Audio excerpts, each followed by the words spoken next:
बताएं। Hello everyone, जय जगन्नाथ, सभी को नमस्ते। आज का वीडियो है आपका एक वर्ब का, जो आपको आप बोलते हो कि हेल्पिंग वर्ब बोल सकते हो, इसको मोडाल्स वर्ब भी बोल सकते हो, क्योंकि ऑलरेडी मोडाल अपने आप है कि हेल्पिंग वर्ब है। तो मोडाल्स वर्ब मैं आप लोग को पहले से पढ़ा चुकी हूँ और उसमें सारे मोडाल जैसे कि will, would, shall, should, could, may, might, ये सारे चीज़ को आपको पढ़ाई हूँ। लेकिन आज का वीडियो स्पेशली कुछ ऐसे मोडाल्स को लेके बना है और उसी मोडाल्स को आप कैसे सेंटेंस में यूज करोगे वो सब सिखाई हूँ। जैसे कि आप देख सकते हैं, मैं आपको पढ़ाने वाली हूँ वुड, उसके साथ साथ वुड बी का मतलब के साथ पढ़ाऊँगी। फिर वुड हैव कहाँ यूज होता है, उसका मतलब क्या है। फिर आप वुड हैव टू को कैसे यूज करोगे, उसके बाद कुड को पढ़ाऊंगी। कुड बी का मतलब क्या होता है उसको पढ़ाऊंगी। कुड हैव का मतलब क्या होता है, कुड हैव टू का मतलब क्या होता है। शुड पढ़ाऊंगी, शुड बी, शुड हैव भी पढ़ाने वाली हूँ, शुड हैव टू भी पढ़ाने वाली हूँ। तो बेसिकली अगर हम कहेंगे स्पेशली ये वीडियो आपका वुड और शुड को लेके बना है, लेकिन थोड़ा सा ज़्यादा चीज़ इसमें ये रखी हूँ कि खाली वुड अगर आता है तो ठीक है, अगर वुड के प्लस हैव आता है, वुड हैव टू आता है, वुड बी आता है, तो उसका मतलब थोड़ा सा बदल जाता है और उसका यूज भी अलग जगह हो जाता है। क्योंकि वुड का मतलब कोई काम करने के लिए, होगा के लिए यूज होता है, पर जब ये वुड भी बन जाता है, जब ये वुड हैव टू बन जाता है, तब उसका मतलब कैसे बदलता है। जैसे should, should be, should have to, इसका मतलब भी बदल जाता है। तो आज इस वीडियो में वुड, शुड और कुड, ये तीनों का जब अलग अलग फॉर्म आता है, जैसे हैव टू और बी लगता है ना, तो ये कैसे अपना मतलब को बदल देता है और उसके साथ साथ कहाँ यूज होता है, किस प्रकार का सेंटेंस में यूज होता है, ये सारा चीज़ हमको आज सीखने मिलेगा। तो वीडियो को शुरू से अंत तक देखिए ताकि आपको अच्छा समझ आएगा। ठीक है, आई होप वीडियो आपको अच्छा लगेगा। अगर वीडियो अच्छा लगे, वीडियो के आखिर में वीडियो को लाइक कीजिए, दोस्त लोग के साथ शेयर कीजिए। और फिर से मेरा रिक्वेस्ट रहेगा सभी को, अगर आप चैनल को सब्सक्राइब नहीं किए हो तो सब्सक्राइब कर लीजिए। ठीक है, सबसे पहले वुड, वुड का मतलब होता है कोई काम करना। जब भी हम कोई काम कर रहे हैं ना, उसके समय हम वुड का यूज करते हैं, जिसका मतलब होता है होगा। इसका मतलब क्या होता है, होगा। फॉर एग्जाम्पल नीचे में तो एग्जाम्पल रखी हूँ, उससे पहले मैं बताऊंगी वुड का जब हम यूज करते हैं ना कैसे, तो उसका जो सब्जेक्ट स्ट्रक्चर है ना वो किस तरह रहता है। पहले आपका सब्जेक्ट रहेगा, फिर वुड का इस्तेमाल करोगे, और फिर वर्ब का फर्स्ट फॉर्म रहेगा, फिर ऑब्जेक्ट। याद रखना, जब भी हम खाली वुड को यूज करते हैं, वर्ब का फर्स्ट फॉर्म ही यूज होता है, क्योंकि मॉडल्स में वर्ब का सेकंड थर्ड फॉर्म आप यूज नहीं करोगे। जब भी मैं मॉडल्स वर्ब पढ़ाई थी तब मैं आपको बताई थी, जानकारी दी थी कि मॉडल्स में हमेशा भी वन ही यूज होता है, मतलब वर्ब का फर्स्ट फॉर्म ही यूज होता है। और वर्ब का तीनों फॉर्म तो हम पहले से ही पढ़े हैं। ठीक है दोस्तों, चलो देखो, सबसे पहले मैं लिखी हूँ, मैं कहा कि वह जीतेगा। मैं कहा कि वह जीतेगा, यह मतलब क्या होता है, हम वुड का इस्तेमाल करेंगे। क्यों? क्योंकि कोई काम करने का चांस आ रहा है, यहाँ कोई काम होने का आवाज़ आ रहा है। क्योंकि मैं कहा कि वो जीतेगा, मतलब वो जीतने का आवाज़ आ रहा है, वो जीतने वाला काम होने वाला है, तब में हम वुड का यूज करेंगे। तो सब्जेक्ट स्ट्रक्चर से हिसाब से पहले सब्जेक्ट आएगा। तो मैं कहा, मैं सब्जेक्ट हूँ इसलिए पहले आई आया। ठीक है, मैं कहा, ठीक है, मैं कहा आई सेड दैट, मैं कहा I said that he would win, वो जीतेगा। कौन जीतेगा? वुड। वुड मतलब क्या होता है, वुड एक हेल्पिंग वर्ब है। ही वुड विन, वो जीतेगा। ठीक है, तो यहाँ क्या है ना, जब भी हम वुड का इस्तेमाल करते हैं तब हम देखेंगे कि कोई काम अगर होने का चांस है तो हम वुड का इस्तेमाल वहाँ भी कर सकते हैं और बहुत जगह भी कर सकते हैं। जैसे एक बात एक हम सीखेंगे। नेक्स्ट देखो, उसने कहा कि वो आएगा। He said that he would come, वो आएगा। सब्जेक्ट स्ट्रक्चर देख रहे हो, ही फिर प्लस वुड प्लस वर्ब आ रहा है। ठीक है, समझ में आया? नेक्स्ट है आपका क्या ना, उन्हें कहा कि वो स्कूल जाएंगे। They said that they would go to school. Okay, clear. Next देखेंगे, अगर वुड के साथ आप बी लगा देते हो तो ये होगा या रहा होगा को समझाएगा। जैसे देखो, होने का चांसेस वहाँ दिखा रहा था, मतलब ये फ्यूचर टाइप का बात कर रहा था, फ्यूचर का बात कर रहा था। पर अगर वुड के साथ आप बी लगा देते हो, वुड के साथ बी लगा, जैसे सब्जेक्ट स्ट्रक्चर क्या रहेगा, सब्जेक्ट फिर वुड भी लगेगा ऑब्जेक्ट, या सब्जेक्ट फिर वुड भी के साथ वर्ब वन रह के उसके साथ आईएनजी और ऑब्जेक्ट भी लगता है, ऐसे भी बना सकते हो। लेकिन पहले आपको ध्यान देना पड़ेगा कि वुड बी का मतलब क्या होता है। वुड और वुड बी दोनों के बीच में फर्क है। वुड क्या होता है, कोई भी संभावना है करने का तो हम बोल देते हैं, लेकिन यहाँ क्या है, जैसे मैं एग्जाम्पल ली हूँ, वो खेल रहा होगा। ठीक है, मतलब उसका खेलने का काम हो रहा होगा। दिखना, जब भी हिंदी वाला सेंटेंस में ना आखिर में रहा होगा आ रहा है, तब आप समझ जाना कि यहाँ वुड नहीं लगेगा, यहाँ वुड भी लगेगा। जैसे कि वह खेल रहा होगा, ही वुड बी प्लेइंग।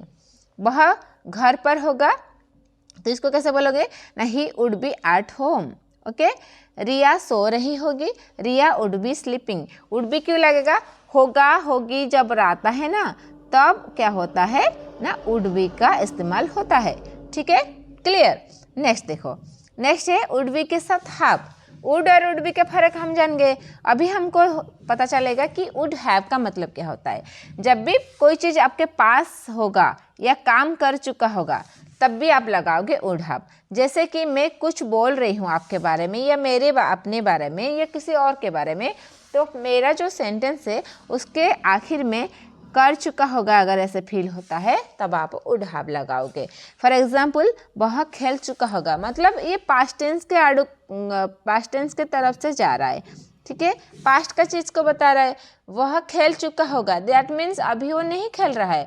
हम सोचते हैं कि वो खेल चुका होगा, मतलब उसका जो खेलना है वो पास्ट में कंप्लीट हो गया होगा, इसलिए पास्ट टेंस को जा रहा है, इसलिए वुड हैव लगेगा। वुड बी या वुड हम यूज नहीं करेंगे। वुड हैव इसलिए लगता है कोई चीज़ ऑलरेडी पास में होगा, खेल चुका होगा, मतलब उसके पास में खेलने का जिद का चीज़ हो गया है।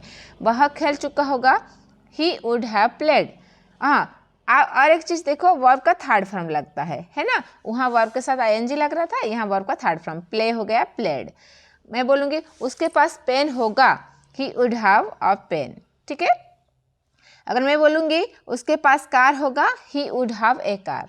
ठीक है, उसके पास कार है, ही हैव ए कार। अगर मैं बोलूँगी उसके पास कार होगा, तो मैं बोलूँगी ही वुड हैव ए कार। ठीक है, नेक्स्ट हो गया, वुड हैव के साथ अगर टू लगाते हैं, that means would have to. Would have to का मतलब अलग हो जाता है। क्या होता है ना, पढ़ता होगा। जब भी हिंदी वाला सेंटेंस में आपको लगता है कि पढ़ता होगा वर्ड आ रहा है, तब यहाँ समझ जाना कि वुड हैव टू का यूज होता है।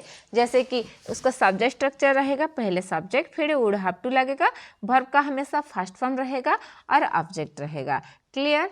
देखो, जैसे कि रिया को खाना बनाना पड़ता होगा, Riya would have to cook food. Riya would have to cook food.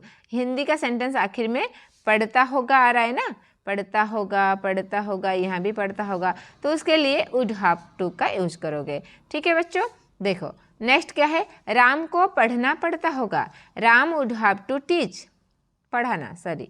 उसे रोज ऑफिस जाना पड़ता होगा, he would have to go to office daily. Okay, clear. Next हो गया, वुड के बारे में हम पढ़ लिए, अभी आ गया कुड। कुड का मतलब सका या पाया।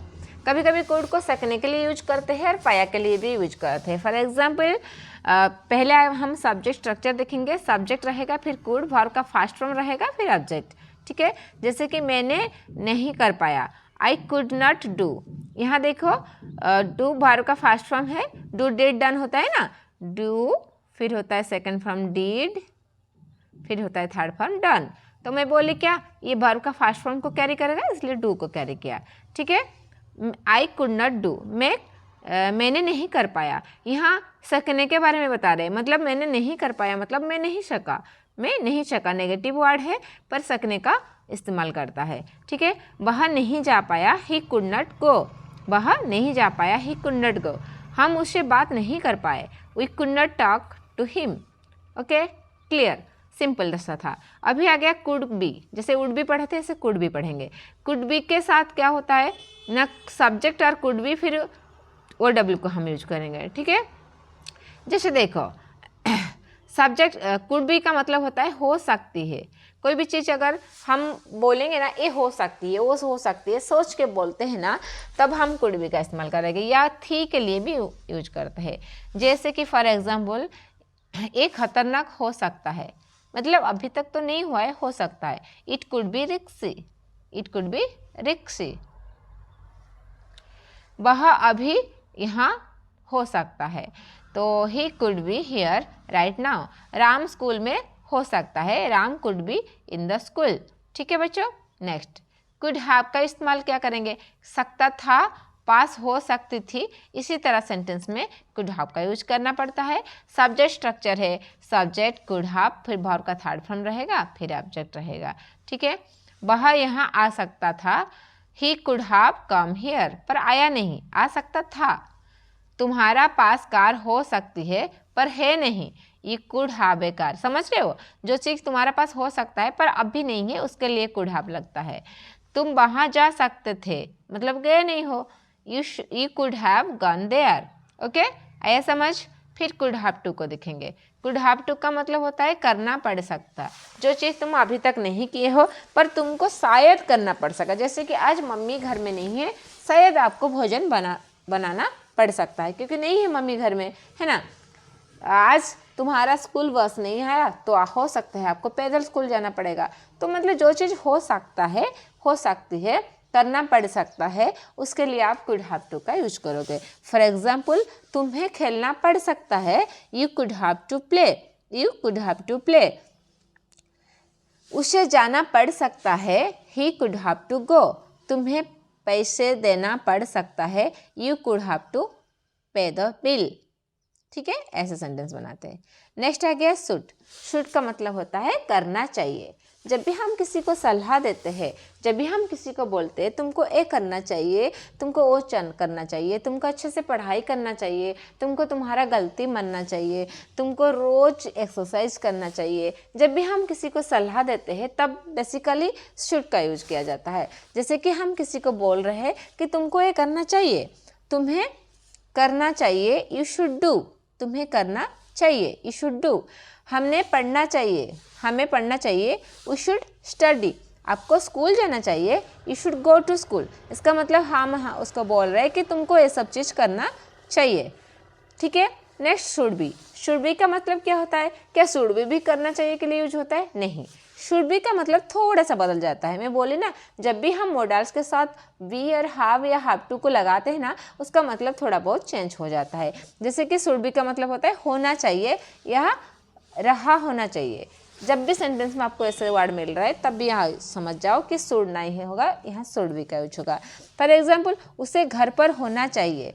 ठीक है, उसे घर पर होना चाहिए। यहाँ मैं उसको कोई चीज़ करने के लिए नहीं बोल रही हूँ, उसको सलाह दे रही हूँ, पर मैं बोलूँ कि तुम्हें घर पर होना चाहिए। He could be at home.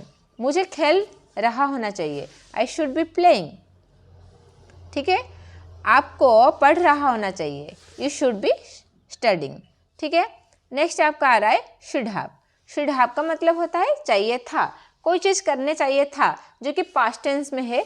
Past में उसको कोई चीज़ भी कोई काम करना चाहिए था पर वो नहीं किया है। जैसे कि किसी को एग्ज़ाम ना फेल हो गया तो मैं उसको बोलूँगी तुमको ना डेली 4 घंटा पढ़ना चाहिए था, पर तू नहीं पढ़ा और एग्ज़ाम फेल हो गया। किसी को ना अपना मोटापा को कम करना चाहिए पर वो भी बहुत ज़्यादा मोटे हो गए तो मैं उसको बोलूँगी आपको ना रेगुलर ना एक्सरसाइज करना चाहिए था, पर आप नहीं किए हो। मतलब जो पास्ट चीज़ को हम किसी को बोल रहे हैं कि तुमको ये चीज़ करना चाहिए था, जो चीज़ को अभी तक नहीं किया है, उसी के लिए, उसी सलाह के लिए शुड हैव का यूज होता है। फॉर एग्जाम्पल, तुमने खाना चाहिए था, यू शुड हैव ईटन। ठीक है, वर्ब का थर्ड फॉर्म रहेगा, क्योंकि हम हमेशा याद रखना जब भी हमको बोलते हैं ना कि तुझे ये करना चाहिए था तो हम पास्ट का चीज़ बता रहे, सो दैट शुड हैव के साथ आपका वर्ब का थर्ड फॉर्म यूज होगा। क्लियर? जैसे कि फॉर एग्जाम्पल, आपके पास कार होना चाहिए था, you should have a car. Okay, उसे देखना चाहिए था, he should have seen. Okay, is that clear? And next one is should have to. Should have to का मतलब होता है करना ही चाहिए। जब भी कोई चीज़ को हम उसको बोलते हैं कि तुझे ये काम डेफिनेटली करना चाहिए, जोर दे के बोल रहे हैं कि तुझे इस सलाह को जरूर करना चाहिए, तब शुड हैव के साथ टू का यूज होता है, करना ही चाहिए। फॉर एग्जाम्पल, हाँ, और एक चीज़, शुड हैव का स्ट्रक्चर सब्जेक्ट, फिर शुड हैव टू, फिर उसके साथ वर्ब का फर्स्ट फॉर्म और ऑब्जेक्ट रहेगा। यहाँ कोई चीज़ नहीं होगा चेंज, क्योंकि ये थर्ड फॉर्म नहीं रहेगा, पास्ट टेंस में नहीं है। तुम्हें खेलना ही चाहिए था, तो ये क्या है, हम फोर्सफुली किसी को बोल रहे हैं, you should have to play. उससे जाना ही चाहिए, तो he should have to go. Next क्या है ना, आपको पढ़ना ही चाहिए, you should have to study. यहाँ क्या होता है ना, हम सलाह तो दे रहे पर उसको ना फोर्सफुली बोल रहे, ज़बरदस्ती बोल रहे कि तुझे ये ही करना चाहिए। ठीक है, बेसिकली तो शुड सलाह के लिए यूज होता है, पर प्रेजेंट पास्ट फ्यूचर को हम जानने के लिए उसको थोड़ा सा चेंज करके बी, हैव और हैव टू का इस्तेमाल करेंगे। आई होप शुड, कुड दोनों का जो इस्तेमाल है मैं आपको अच्छे तरीक़े से समझाई होंगी। अगर वीडियो आपको अच्छा लगा तो सारे वीडियो में मैं जैसे बोलती हूँ ऐसे बोल रही हूँ। अगर वीडियो अच्छा लग रहा है तो वीडियो को ज़रूर लाइक कीजिए और एक प्यारा सा कमेंट दीजिए, चैनल को सब्सक्राइब कर लीजिए। अगर आपका भी कोई दोस्त है जो इंग्लिश लर्निंग करना चाहते हैं तो उनके साथ शेयर भी कर लीजिए। Thank you so much everyone, happy learning to all.